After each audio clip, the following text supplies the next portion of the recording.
From New Delhi, you're watching DD India Live, India's voice to the world. I'm Abhishek Mahajan, coming up in the next 30 minutes. Foreign Secretary Vikram Misri to brief MP delegations in 2 phases before diplomatic outreach on Operation Sindoor. 59 leaders to visit 33 countries in the coming days. Expediting first tranche of bilateral trade pact. Union Minister Piyush Goyal meets U.S. Commerce Secretary Howard Lutnick, advances India-U.S. trade talks. Russia-Ukraine likely to seal peace deal after U.S. President Donald Trump speaks to his counterparts Putin and Zelensky. Trump says both countries to immediately start peace talks. Former U.S. President Joe Biden's cancer diagnosis snowballs into a political issue. Trump fuels speculation that it was covered up, says he's surprised the public was not informed about it. India braces for further rain fury as Met Department issues alert for extremely heavy rainfall in south and northeastern India. Karnataka continues to be on alert.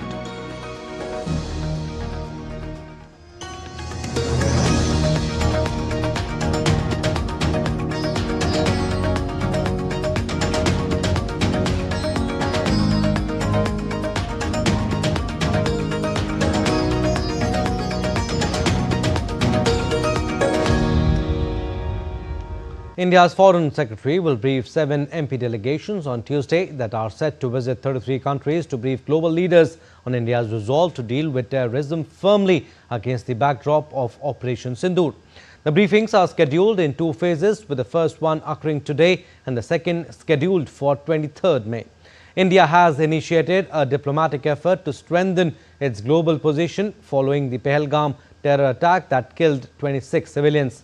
This campaign aims to counter Pakistan's attempts to overshadow terrorism while prioritizing Kashmir in international discussions. The Parliamentary Standing Committee on External Affairs had a comprehensive meeting on Monday with Foreign Secretary Vikram Misri, briefing members on current foreign policy developments regarding India and Pakistan in the wake of Operation Sindoor on May 7 and subsequent understanding reached between the 2 countries to stop military action and firing. Congress leader Shashi Tharoor, who heads the Standing Committee on External Affairs, said the members expressed desire to have a resolution expressing solidarity with the Foreign Secretary in the face of the unwarranted attacks or comments. This was a very, very thorough discussion. Many of the MPs had thoughtful questions to ask. There was even a desire to have a resolution expressing solidarity with the Foreign Secretary in the face of the unwarranted attacks upon him. He himself requested there should be no resolution, but it was a unanimous sentiment of the committee that he has performed a good service for the nation and we all stand with him. And that was not a formal resolution, but it was definitely the wish of everyone. I also want to add that the committee has in many ways covered a lot of constructive ground and has left with satisfactory responses to various questions. An External Affairs Minister Dr. S. Jaishankar interacted with representatives of the Indian community in Netherlands. While interacting with Indian diaspora, EAM Jaishankar highlighted the contribution of the community to building a stronger relationship between India and the Netherlands. On the first leg of his visit to 3 European nations, Dr. Jaishankar met Defence Minister Ruben Brekelmans in The Hague. During the meet, both the leaders exchanged views on respective security perspectives and challenges. They also spoke about the benefits of forging a bilateral defence partnership. While meeting with his Netherlands counterpart Casper Veldkamp, External Affairs Minister Dr. S. Jaishankar appreciated Netherlands' strong condemnation of the Pahalgam attack and support for zero tolerance against terrorism. Both the leaders had wide-ranging discussions on deepening our bilateral partnership and engagement with the EU. They also exchanged views on the global situation in the era of multipolarity. Later on, External Affairs Minister Dr. Jaishankar will also pay an official visit to Denmark and Germany. Moving on, Union Commerce Minister Piyush Goyal held talks with the U.S. Secretary of Commerce Howard Lutnick to expedite the first tranche of India-U.S. bilateral trade agreement. An Indian delegation led by Piyush Goyal is in the U.S. for talks over the trade deal. India and the United States are intensifying discussions to finalize a scaled-down version of their bilateral trade agreement. On April 29, the Commerce Ministry highlighted that both nations are focusing on securing early mutual gains as they move closer to concluding the agreement. Representatives of India's Department of Commerce and the Office of the U.S. Trade Representative met in Washington last month as part of ongoing discussions on India-U.S. bilateral trade agreement. Some weather updates. India's weather department issued a red alert for Karnataka as more rain is predicted over the next 5 days in the state. State capital Bengaluru witnessed rains early in the morning on Tuesday, leading to traffic jams and waterlogging at several places. A cyclonic circulation is persisting over the central West Bay of Bengal, and another system is expected to form near Karnataka coast by May 21st. This system may intensify into a low-pressure area by May 22nd, likely enhancing rainfall activity across Tamil Nadu. The IMD has issued a warning for heavy to very heavy rainfall across Tamil Nadu over the next 5 days due to multiple weather systems. Since the onset of the pre-monsoon season, Tamil Nadu has received 90% more rainfall than usual, with Chennai recording 83% excess rain. An orange alert has been issued for several districts in Kerala, warning of heavy rainfall and the possibility of flooding. The northern parts of Kerala are expected to experience heavy rainfall till May 23rd, while the south and central parts will receive moderate rains. The IMD declared the monsoon's arrival in the Andaman Islands on May 13, marking an advance of 10 days compared to the usual schedule. And due to frequent below normal maximum temperatures, dust storms and thunderstorms may have seen unusual weather in India. However, the temperature may not affect the onset of the southwest monsoon this year. Yellow alert has been issued for rain in 5 hilly districts of Uttarakhand, providing relief from the heat. However, dry weather in the plains may lead to rising temperatures. Authorities have advised residents, especially in hilly areas, to stay vigilant amid possible thunderstorms and strong winds. With monsoon rains expected to hit Uttarakhand in the coming month, relief from scorching heat is anticipated, bringing a welcome shift to the region's weather dynamics. Though India's national capital is reeling under intense heat as the maximum temperature might reach 46 degrees Celsius, while minimum temperature in Delhi today is likely to hover around 31 degrees Celsius.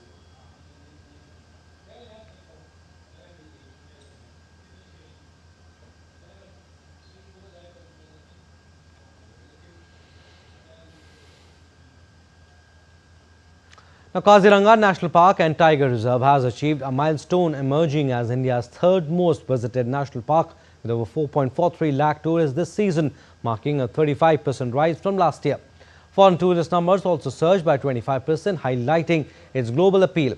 New attractions, prominent visits and conservation efforts have boosted visibility, while the tourism surge has fueled local economic growth through jobs and business opportunities. After a successful tourist season, the Kaziranga National Park has wrapped up tourist operations in the park. The elephant safaris had already ended on April 30th.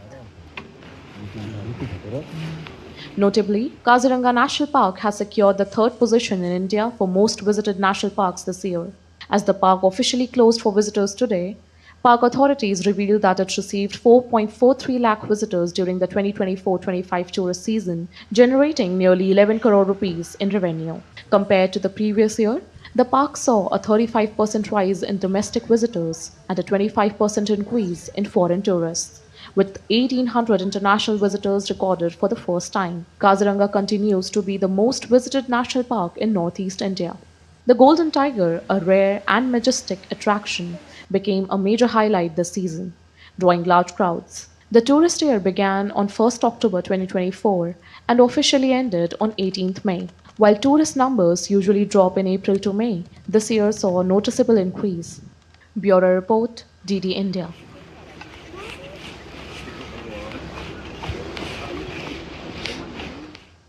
Moving on, a new diplomatic push may be gaining ground to end the conflict in Ukraine. U.S. President Donald Trump and Russian President Vladimir Putin held a key phone call on Monday, with both leaders signaling fresh willingness to pursue a ceasefire. Here's the latest on the high-stakes talks. The phone call between US President Donald Trump and his Russian counterpart Vladimir Putin lasted for more than 2 hours. Trump touted real progress, declaring that Russia and Ukraine will immediately start negotiations toward a ceasefire, potentially ending a conflict that has now entered its third year. I think some progress has been made. It's a terrible situation going on over there. 5,000 young people every single week are being killed. So hopefully we did something. Putin, for his part, thanked Trump and said Moscow is ready to work with Kiev on a memorandum laying out the principles for peace, possibly including a temporary ceasefire, a timeline for talks, and other terms if consensus is reached. We agreed with the US President that Russia will propose and will be ready to work with the Ukrainian side on a memorandum on a possible future peace agreement. Shortly thereafter, Trump held a telephonic conversation with Ukrainian President Volodymyr Zelensky. Zelensky stressed the need for an immediate ceasefire and revealed efforts to organize a high-level peace summit with the US, EU, UK, Russia, and Ukraine. During the call, we talked about what is important for Ukraine, the ceasefire. The second topic we talked about is the readiness of the United States to make more serious sanction steps if Russia does not support the ceasefire and doesn't want to end this war. The third thing I asked him is not to make any decisions about Ukraine without us. Meanwhile, European and US leaders welcomed Pope Leo's offer to host peace talks at the Vatican. Italian Prime Minister Giorgia Meloni, French President Emmanuel Macron, and German Chancellor Friedrich Merz spoke with Trump in support of renewed negotiations. I think it would be great to have it at the Vatican. Maybe it would have some extra significance. There's tremendous bitterness, anger, and I think maybe that could help some of that anger. So having it at the Vatican would be, in Rome, would be I think it would be a great idea. With major players signaling openness to talks, all eyes now turn to whether these early steps can lead to lasting peace. With inputs from Amish Mahajan, Bureau Report, TD India. Now, on Monday, Israel's military confirmed that 5 UN trucks carrying supplies, including baby food, were allowed through the Kerem Shalom crossing. Israeli Foreign Ministry Director General Aiden Barthal said aid distribution points inside Gaza should be up and running within days. He added that the Israeli army is working closely with international organizations to resume supply operations immediately in the region. This marks the first delivery since Israel announced a partial easing of its blockade amid mounting global pressure. The UN has also welcomed the move and has urged for more. An international fund, GHF, An international fund, Gaza Humanitarian Foundation, will operate based on this principle: direct aid to the population in Gaza, but not to Hamas. Israel supports this plan fully. The fund will distribute the aid in several distribution centers located in safe areas of Gaza. The IDF will not take part in the distribution. The IDF will secure the perimeter. The distribution sites should be operating in a matter of days. take part of the distribution. And despite growing international pressure, Israeli Prime Minister Benjamin Netanyahu has vowed that Israel will maintain full control over Gaza. This comes as Israel lifts a blockade on aid shipments amid urgent warnings of a looming famine. On Monday, the Israeli military issued fresh evacuation orders for parts of southern Gaza, warning residents in Khan Yunis to flee towards the coast ahead of what it called an unprecedented attack. In a video statement, Netanyahu declared Israel is moving towards what he called complete victory, promising both the return of the 58 hostages still held by Hamas and the full dismantling of the militant group. We are conducting an immense, intense, and tremendous battle. There is progress. We are going to take control of the entire territory of the Gaza Strip. That's what we are going to do. Now, the U.S. Supreme Court on Monday allowed the Trump administration to proceed with plans to end temporary protected status, which is TPS, for approximately 350,000 Venezuelans who have been shielded from deportation due to ongoing crisis in their home country. The court's decision enables the termination of TPS while an appeal continues in a lower court.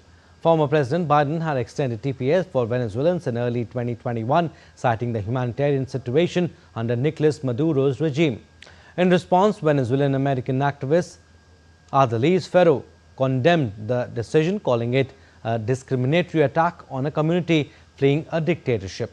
Meanwhile, the Trump administration's immigration policies have faced significant legal challenges, including a recent Supreme Court ruling blocking his bid to deport alleged members of the Venezuelan gang Tren de Aragua under the 1798 Alien Enemies Act.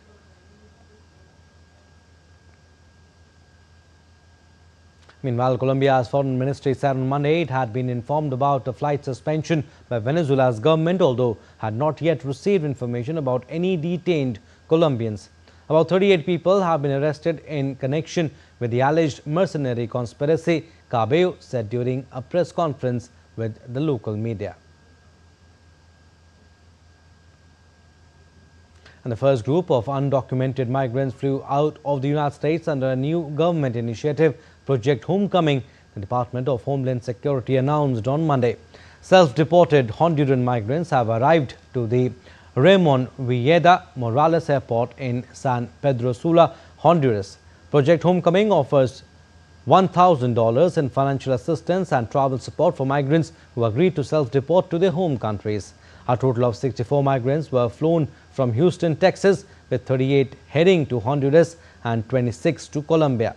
DHS Secretary Kristi Noem encouraged others to take advantage of the voluntary program, warning that failure to comply would lead to fines, arrest and permanent exclusion from re-entry into the U.S.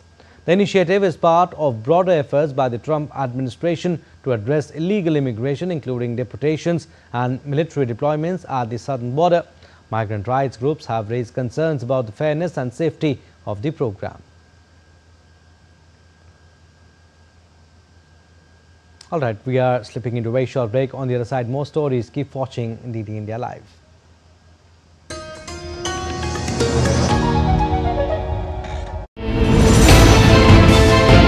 Geopolitics and trade deals. Economic challenges amid development. Hard work and the path to prosperity. It's the economy always. Between walkers, money is what money does and says. Supply creates its own demand. Between the bulls pulls and bears tears. When supply chains globalization and India rises to the podium. We'll get you centered with the Economic Brief at 8 p.m. every Thursday on DD India.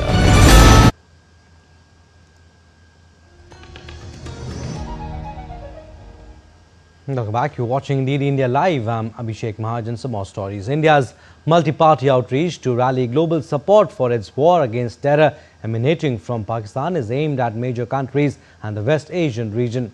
7 political delegations will be touring the world to reach out to the current members of the UNSC, both permanent and non-permanent, and to those who will be at the table next year. Here is the complete schedule of the delegations and the nations they are going to visit.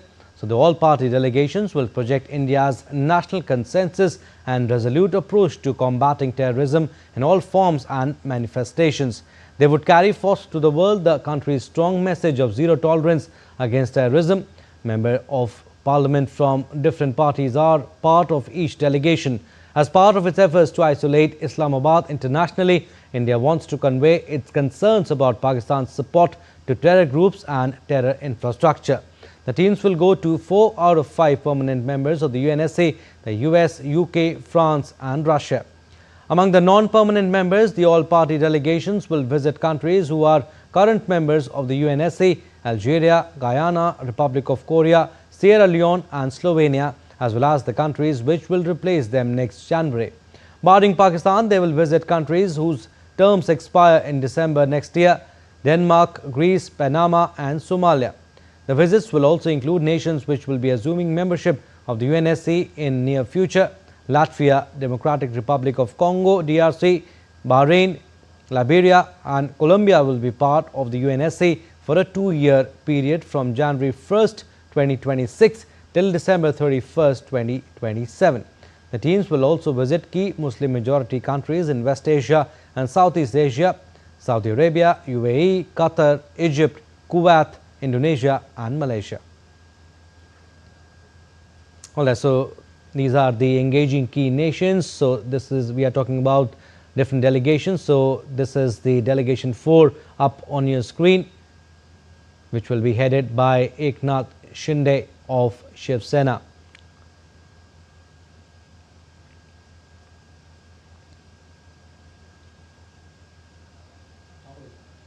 So this is the delegation 5, which will be headed by Shashi Tharoor of Congress. They'll be going to Guyana on 25th May, Panama on 27th, and then Colombia on 29th May, and Brazil on 31st May.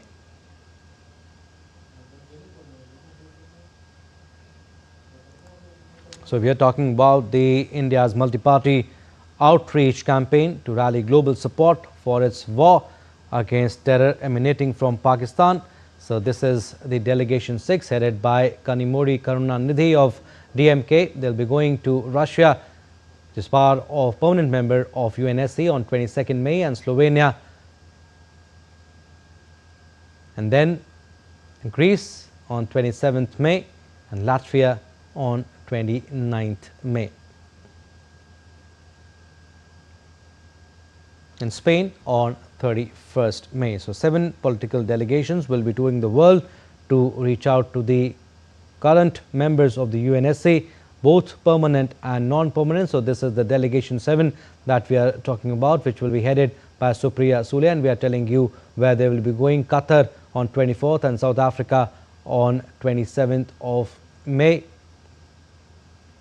and then Ethiopia on 29th May, and Egypt on 1st of June.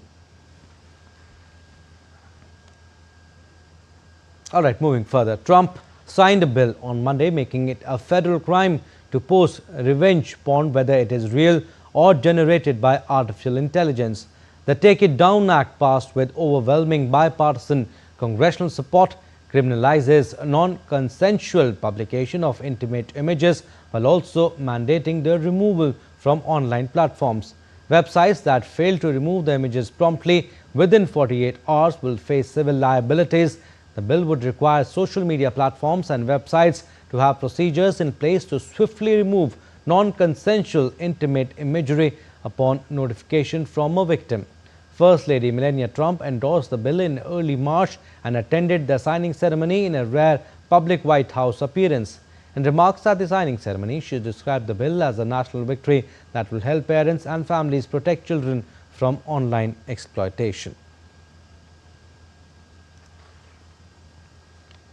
And former U.S. President Joe Biden's cancer diagnosis has fueled the political battle after Donald Trump raised questions about the timing of Joe Biden's prostate cancer diagnosis.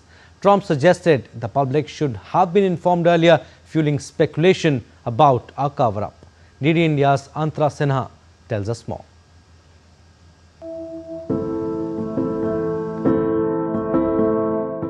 A fresh firestorm seems brewing on the US political horizon after US President Donald Trump raised concerns over the timing and transparency surrounding former President Joe Biden's prostate cancer diagnosis.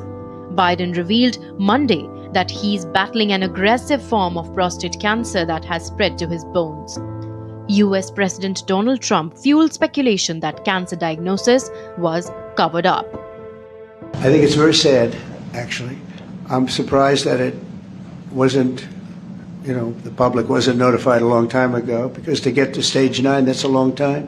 When you take tests, medical, as a male, that test is very standard. I don't know if it's given to everybody, but it's given just about.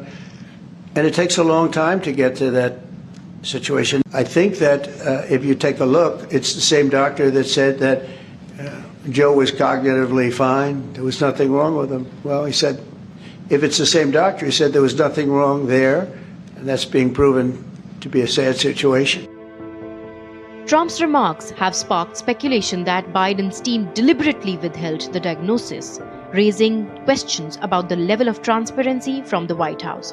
The comment comes amid a broader political narrative in which Trump has repeatedly questioned Biden's physical and cognitive fitness, making his health disclosure a focal point. The onslaught carried on, fueled by claims from Trump's allies, including his son, Donald Trump Jr., and Vice President J.D. Vance, who questioned whether the cancer could have been detected sooner. Despite the controversy, Biden has responded to the outpouring of support with grace. He posted on X saying, "Cancer touches us all. Jill and I have learned that we are strongest in the broken places. Thank you for lifting us up with love and support." Biden also received messages of support from leaders around the world, including King Charles of the United Kingdom, who is undergoing cancer treatment himself. The king has written privately to the former US president after he was diagnosed, as per the Buckingham Palace. While Biden's health remains under scrutiny, experts say that prostate cancer can often go undetected in its early stages, even with regular medical checkups. Given the advanced stage of Biden's cancer, questions remain about whether earlier detection could have made a difference, though doctors caution it is difficult to say definitively. Antara Sinha for DD India. And the United States announced the formation of a new unit that will crack down on federally funded universities that have diversity, equity and inclusion policies using a civil anti-fraud law, the Justice Department said in a memo. The creation of the Civil Rights Fraud Initiative marks the latest escalation by the administration of President Donald Trump against colleges and universities that it has claimed are pushing anti-Semitic, anti-American, Marxist and radical left ideologies. The False Claims Act is a federal civil law that allows the government to recover funds lost due to fraud. Private citizens can also use it to sue on the government's behalf and can become eligible to receive a portion of the recovered proceeds. Harvard is currently suing the government after the Trump administration cancelled its federal grants in what the university alleges is a bid to coerce and control it. Meanwhile, the U.S. Department of Health and Human Services said on Monday that it is terminating $60 million in federal grants to Harvard University due to its failure to address anti-Semitic harassment and race discrimination.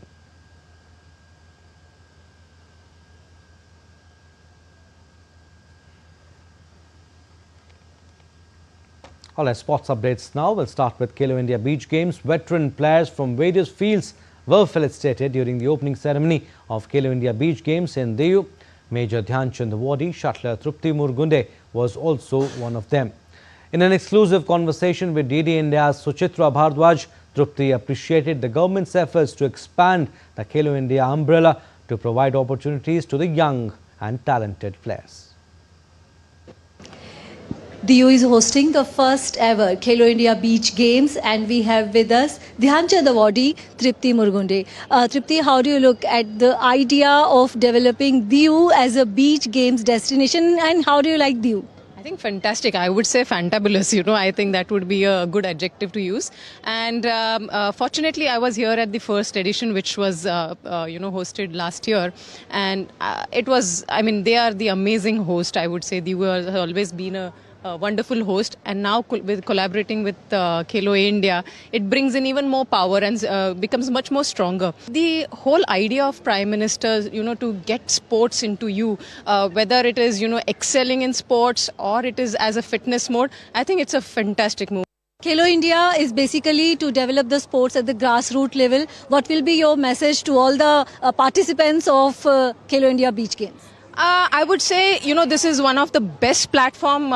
We've got it. This is our Prime Minister's vision, and it has been successful, and it's been there for many years now. And it is every single time every single time we see every new Khelo India coming up. It started with Khelo India Youth Games, then we have the University Games, we have the Winter Games, Para Games, and now the Beach Games. So slowly we, as our Minister Sir also was saying, we'll have tomorrow Khelo India Tribal Games, Northeast Games. So this is what we need more and more. And to the players, the Khelo India players, I would say I think this is the platform for you. This is the best opportunity to come and show your talent. just enjoy it. And I'm sure your success will come through. Thank you so much for talking to us. So, Dronacharya body Tripti Murugunde is elated that the umbrella of Khelo India Games is getting wider day by the day, and it's a great opportunity for the upcoming talented players of the country. With camera person Ajit, this is Suchitra reporting for DD India from Diu.